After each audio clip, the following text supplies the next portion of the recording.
Design Leader Insights is brought to you by Fuego UX. Fuego UX is a leading UX research, strategy, and design consultancy.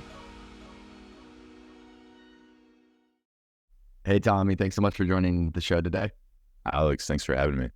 Yeah, no doubt. And to get started, can you give the audience a little bit of context into your journey in design? Yeah, I'm an accidental designer. I jumped into this because I wanted to build my own stuff. I worked at the agency for a few years, and then eventually one of the things I built took off. Stream Pro, we sold it in 2015, and then I spent a few years in Silicon Valley, leading design teams, working as a designer, the first design hire. And now I'm working on trying to change education for design because there's a lot of holes to fill. That is for sure. Yeah, tell me, I know you have a new business now, a new product. Tell me about that. Yeah, April 2022, I was laid off and I had a little bit of an audience that I had been working with, mentoring on the side. I decided to go full time into that. And so I called myself Designer Tom and I was just teaching people. But I wanted to formalize that more. And so going into 2024, I've got uxtools.co, and they've been around for a while. They've got a really great survey that they put out every year that just gives you a pulse on what teams and designers are using for their tooling. And we're going to take that a step further and really introduce different types of educational content, both free and some paid stuff, to help people kind of fill that gap. I'm a self-taught online learner. That curriculum, that type of going out and seeking knowledge really worked for me, and it really changed my life. And I think that boot camps were well-meaning, but I feel like what's tough about boot camps is you have a lot of instructors who kind of aren't in the business, and so the curriculums quickly get dated, and we kind of teach like cookie cutter stuff. In a perfect world, design has like apprenticeship models where you're learning from people working in the field. You're staying up to date on, because this place changes, the tools change, the trends change, the talent stack is changing right now that we're seeing, and it's like, how do you keep up with that? Well, UX tools can't be an apprenticeship model. There's a lot of things that need to happen for that to be industry-wide, but this is essentially my answer in that direction. Come learn from someone who's in the business, come learn from someone who's been around on the production line. And more importantly, a lot of these online courses have terrible completion rates.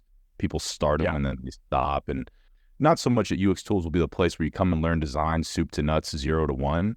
But it is a place where you can come and sharpen a skill about a specific tool or a process. No, that makes a ton of sense. What's an example of like just one of those specific courses that, a designer might get hung up on and say, oh, actually, like, let me go build this part up? You know what? The thing that always kicked my butt that I had to kind of go through the fire on was being the first design hire at a company. And the dysfunction is everywhere. Everyone dreams of the Airbnb, this ideal workplace scenario, and that's just not as common as we wish it was.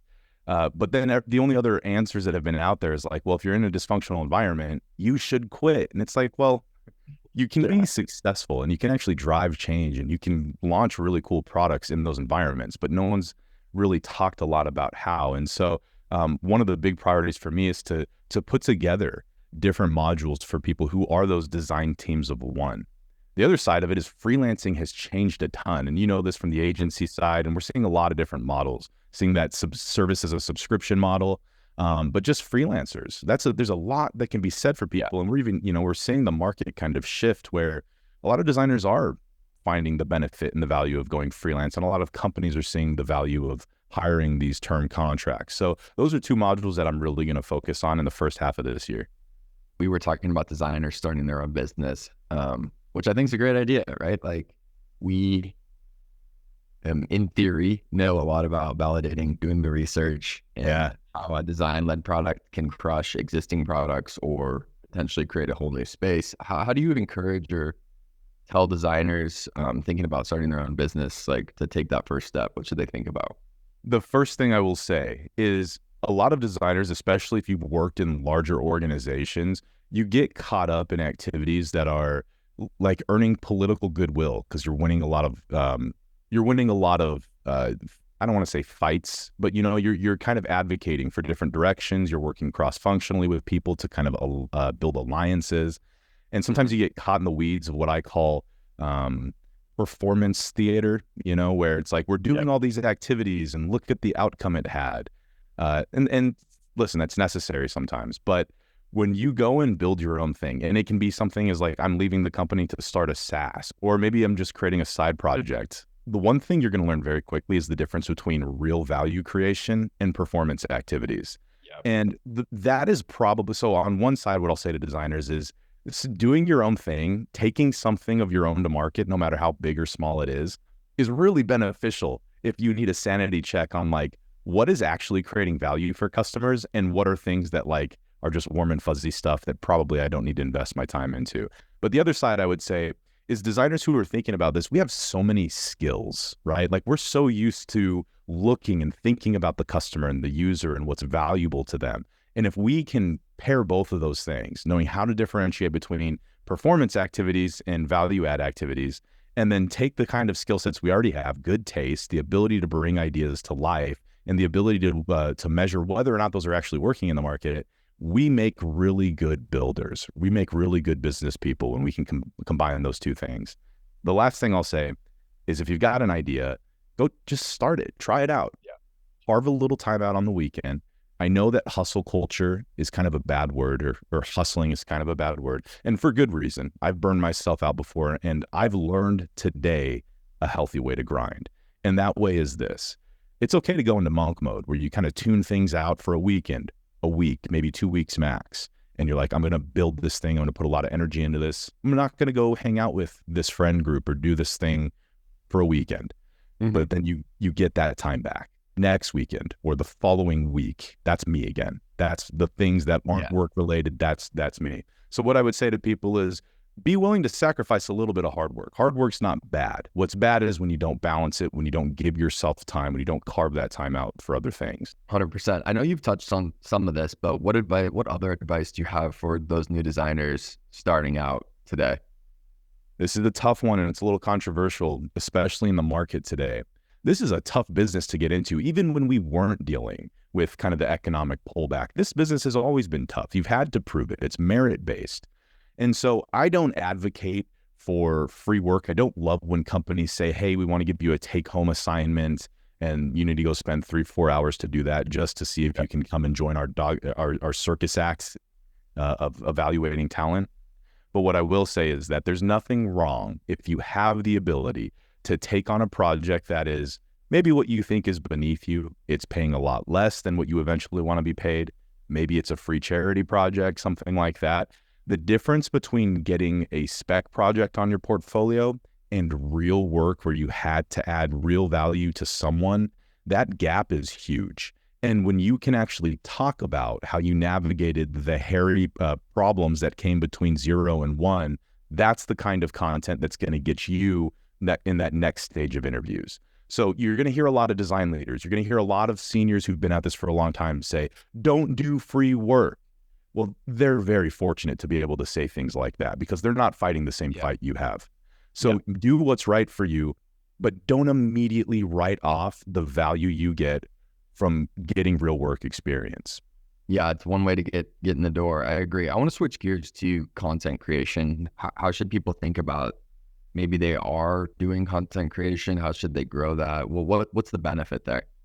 So my startup in 2015 I was the design co-founder of a tool for Twitch streamers. And this was back when everyone said, oh, Twitch, live streaming video games, that's a fad, it's going to go away.